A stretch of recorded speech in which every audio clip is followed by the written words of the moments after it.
tamil.com viewers எல்லாருக்கும் வணக்கம். இப்போ சினிபாஸ்ல தெரிஞ்சுக்க போற சினிமா இன்ஃபர்மேஷன் என்ன அப்படினு பாத்தீங்கன்னா, பொதுவா மலையாளத்துல ஹிட்டான திரைப்படங்கள் தமிழ்ல ரீமேக் ஆயிட்டு இருக்கு. அந்த வகையில திருஷ்யம் திரைப்படம் செம்ம ஹிட்டான திரைப்படம்.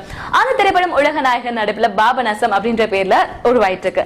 அதை தொடர்ந்து பாத்தீங்கன்னா மஞ்சு வாரியரோட நடிப்புல ஹவல் டாரியோ அப்படின்ற திரைப்படம் வந்து செம்ம ஹிட்டான திரைப்படம் அப்படின்னு சொல்லலாம்.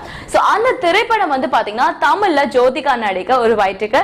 இந்த திரைப்படத்துக்கு டைட்டில் என்ன தெரியுமா? நம்மள மலையாளத்துல ஹவல் டாரியோ அப்படின்னு சொல்லி டைட்டில் வச்சிருந்தாங்க. உன்னோட வயசு என்ன அப்படின்னு கேட்கிற மாதிரி இருக்கு. சோ அதுக்கு பதில் சொல்ற மாதிரி தான் தமிழ் டைட்டில் வச்சிருக்காங்க 36 வயது நிலை அப்படின்னு சொல்லிட்டு.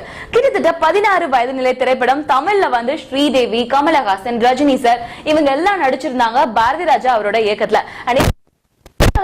பெரிய அளவுல பேசப்பட்டிருக்கு. அதுவும் ஸ்ரீதேவி நடிப்பு கேட்கவே வேணாம், மயிலு கேரக்டர் அந்த அளவுக்கு பேசப்பட்டிருக்கு.